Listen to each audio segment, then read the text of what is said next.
Okay, not much to add from my observations about the last game at the post-game press conference. We played well, did what we needed to do. Offense, defense, special teams, very solid. A lot of great individual performances, starting with Zach Moss, and so it was good to go down and get a win on the road in Arizona, just like I said we needed to do. And now we turn all our attention to Colorado. Senior night for us, senior late afternoon, I guess it would be. We got about 16 or 17 seniors that we're going to say goodbye to that have done so much for this program and been so instrumental to any success that we've had. Colorado's coming off a couple game win streak. They've had Stanford and Washington back to back. Got two nice wins, especially against the Huskies a couple days ago. They're starting to play better. They had a rough spot there in the middle of the season, but have played better, at least in the last two ball games. They got a lot of weapons. Quarterback's playing well. The receiver is a big-time talent, Chenault. And they got two receivers with over 50 catches, and Chenault being one of them. And we got to be ready to play, just like always. They're obviously motivated. Ball implications for them, and we've got our own implications that we're dealing with, and so two motivated teams should be squaring off on Saturday late afternoon. So questions? Coach, looking at Brant Keith these last couple of games, he's had over 200 receiving yards for you. He's also had a couple rushing touchdowns. What's really keyed his emergence as such a dynamic offensive playmaker, especially late in the season? Yeah, he's just starting to come into his own. I don't know if there's any one thing he's doing differently. He's just been open, and Tyler's done a good job of finding him. And when he does get the ball in his hand, he's been dynamic with the ball and making plays. And he's always been athletic. He's not nothing's changed in that regard. But he's a guy that is a weapon for us right now. And like you mentioned, the last two games he's really started to emerge and don't have any great answer for that other than he's talented, and talent usually rises to the surface at some point. Could you speak to how difficult it is to go through undefeated in 9 conference games and reiterate your call to have all the major conferences play the same number of conference games? Yeah, no change on my stance in that as far as that goes. 9 conference games, and again, it doesn't really matter what the number is as long as the whole country's in the same boat, and I think that's where it needs to be equitable and it needs to be uniform, because there's so much at stake. There's so much at stake with the way the playoffs are structured right now that it's just not a level playing field when you have a different amount of conference games, and so that's been my stance for the last few years, and can't do anything about it really. I mean the schedules or the contracts and so forth or go years out, I guess. But it would be nice for at some point in the near future to, if we can, to get that ironed out so everybody's playing the same amount of conference games, which again levels the playing field. Or, go ahead. How hard it is to actually go undefeated through 9 games? Oh, it is. Yeah, it's very difficult, especially in a conference like the Pac-12 where it's very balanced and you got a lot of depth in this league.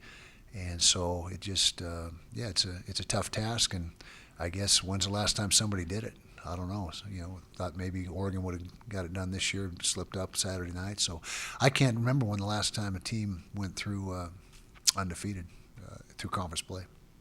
I'm sure Kurt knows, but I don't know. You always talk about the guys have to improve and people have to get better. Looking over the course of the season, which position group has improved the most in your mind? Oh, good question. Probably offensive line.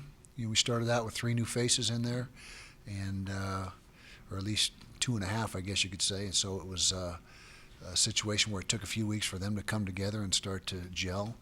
And that's a position that requires time together. Those 5 guys working in sync with each other is something that does take time. So I would say that going into the season with the experience we had at various positions, I would say that the offensive line is the one that has made the most progress. Kyle, what are the challenges going into a regular season finale that has implications? I know you did it like in 04 and 08, and then the slip up in 11 to Colorado, and then last year you had to get up to go to the championship. Just what are the challenges there, and Do you do anything different? Nothing different. I'd say it's the same as every week. There's no change in preparation from week to week unless there's a short week or a long week. The time frame could alter things. But as far as a Saturday to Saturday contest, there really is no difference in the way we structure things, the way we prepare. Our mindset is all consistent, and I think that's how you need to be. You need to be consistent, and otherwise the players, why are we doing this week but not another week? I mean, you can't. Every game's important. Every game has the same value, and so this game wouldn't be as important if we'd have slipped up somewhere earlier. So every game is equally important. Kyle, obviously you hope every recruiting class hits, but what was it about this year's seniors that have been here for 4 years, looking back now, that maybe helped kind of shift the landscape for this program? Well, first of all, the talent level. We got a bunch of really good players in this senior class, and 2 years ago, when you look at the roster, you could see it coming that this was going to be a year where there's going to be a lot of talent on the field and a lot of key players, assuming or barring injury or early departures, which fortunately didn't happen for us. And so it was just, you could see it coming. And these guys, just because you see it coming or you think you have some potential or a chance doesn't mean it always happens. And these guys have made it happen. And their work ethic, their leadership, their approach to the game it's all come together. And it's been a special season so far. Still got work to do, but so far it's been very enjoyable.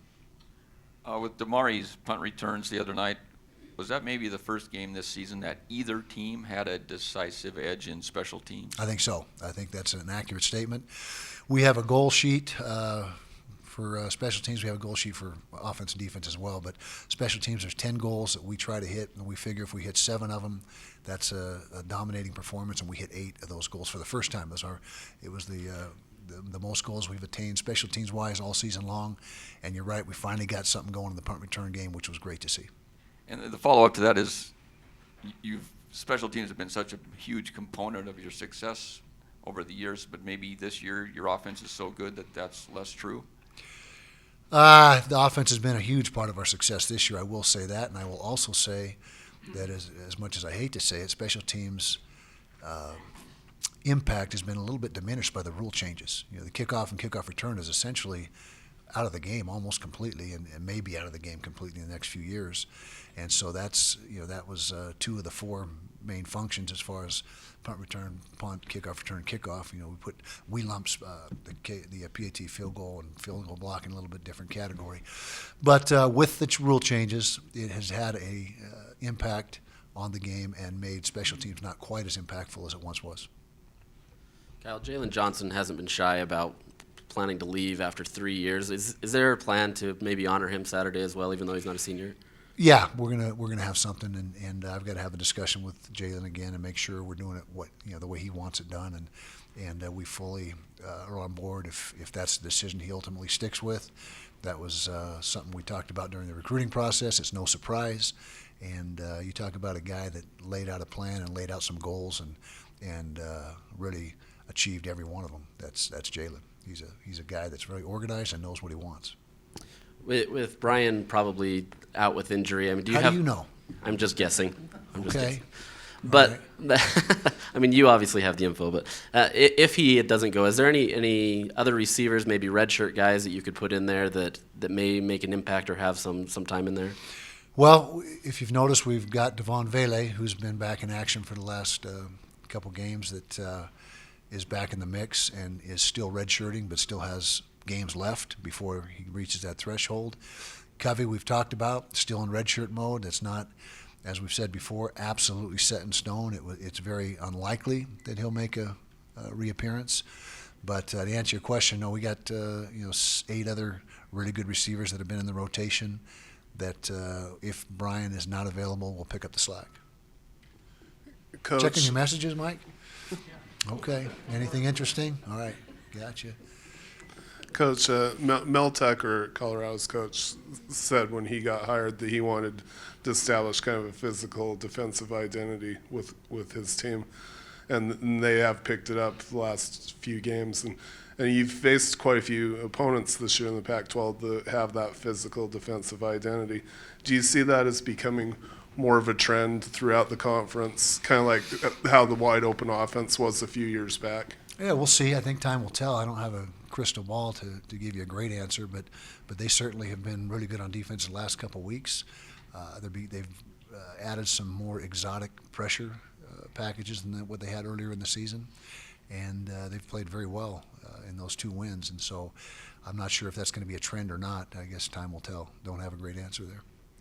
Coach, the 2 4th and 1s that didn't work. Did you identify what went wrong there? Is there any concern with short yardages going forward?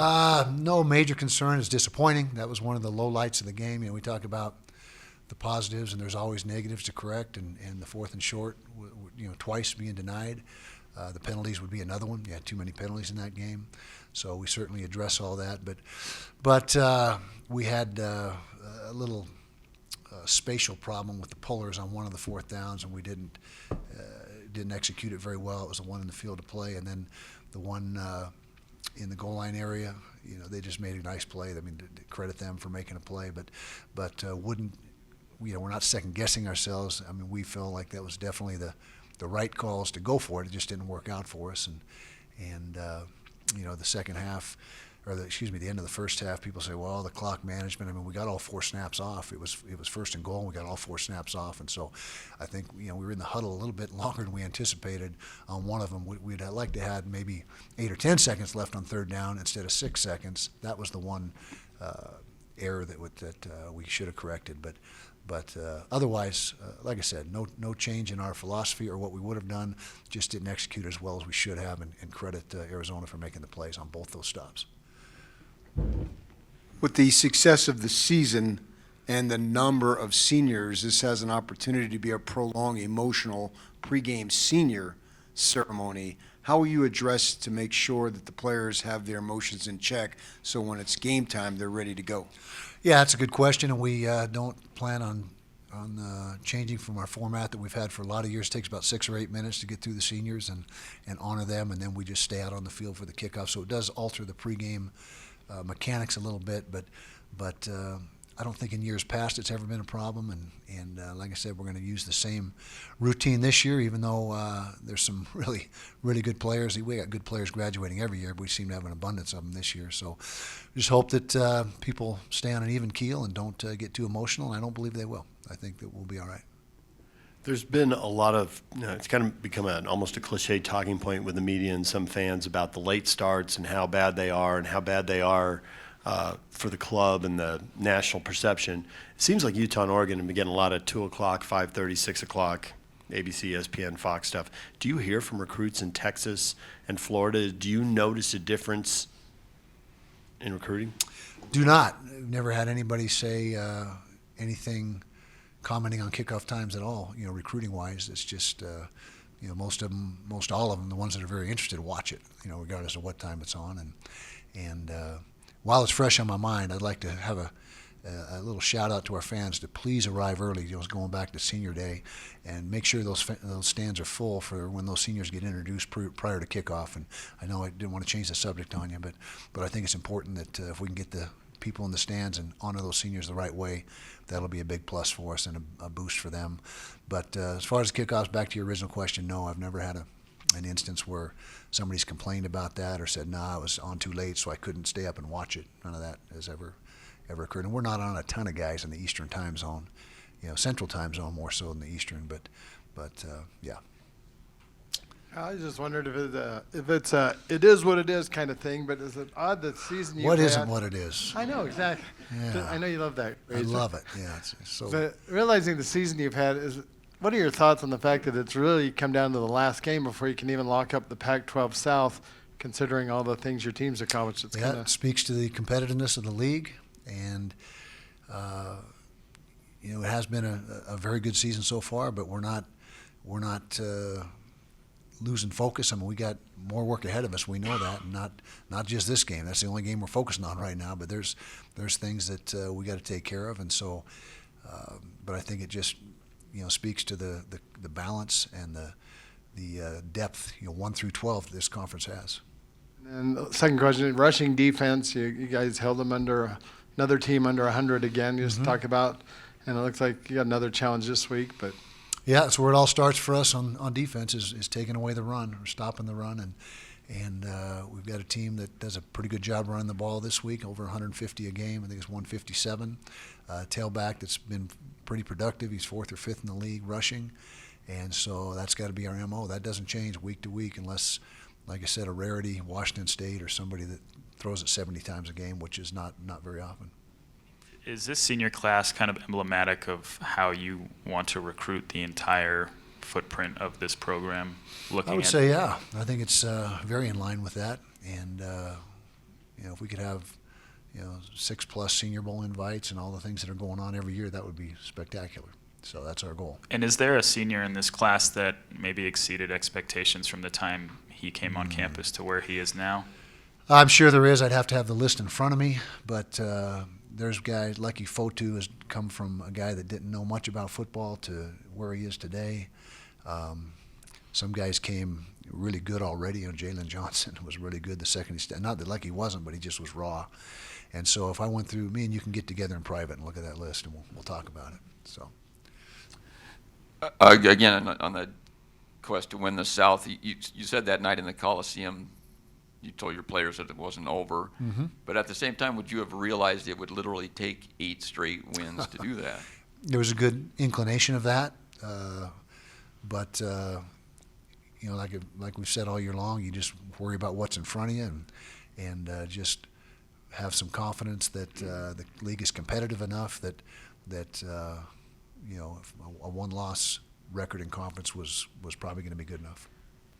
Speaking of Colorado's offense, how is Chenault maybe different than maybe some of the other receivers you faced this year? He's tremendous after the catch. He's a great runner. Some receivers after they catch the ball, there's not much there, and they, get a few yards here and there. But he is explosive after the catch, and really like a running back. After he makes a reception, he turns into a running back, and he could probably play running back. I mean, that's how talented he is, and if that's where he wanted to be and what he wanted to focus on, he's got the size and the talent to do that. But that's what really stands out with him is his run after catch ability. He's very dangerous.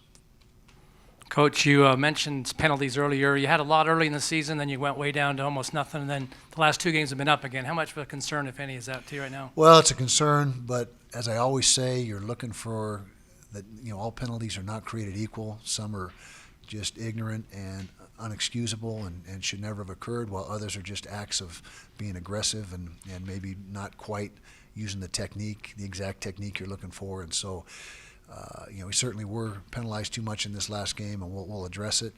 But we don't want to curb aggression. You want to be aggressive as a football team, and you don't want to lose that. Who does Montez kind of compare to in the league as far as his skill set? Well, he's more of a pocket guy. He's certainly capable of running the ball, but he's more of a big stand in the pocket guy like maybe the Washington QB or Oregon's QB, those bigger framed, 6'4" or 5" and 225, 30 pounds. So he's a big kid, can run, but they don't utilize a lot of QB runs with him. Very few, if any. There's a QB draw here and there, and he'll pull the ball on his own read on occasion. But as far as Q counter and the typical Q runs that you see oftentimes in spread, that's not their deal. Not that your team has had any issues overlooking, but is the Oregon loss another good reminder to this team that anything can happen in this conference? I think it is. I think it's another illustration of what can happen in this league if you're not ready to play and you're not completely focused. And I'm not accusing Oregon of not being ready to play, but you better be ready to play each and every week. Did you talk with Tyler, or maybe it was Andy? He carried the ball 18 times against USC. He's only carried it 29 in 7 games since then. It seems like a real turning point in the way he plays. Part of that is his health. He was banged up for a good portion of that stretch since SC. But the other part was by design, and Andy and Tyler talked. It was mainly Andy and Tyler and making sure. And plus, it's not only Tyler's mindset, it's the play calling. Andy's tailored the play calling to reduce that load. And you saw Jason Shelley pick up some of that load in some of our games. And so I guess the answer is yes, there's been conversation with Tyler to not be as eager to run, and then also in the play calling, which puts him out of harm's way, and also due to his limited mobility certain weeks.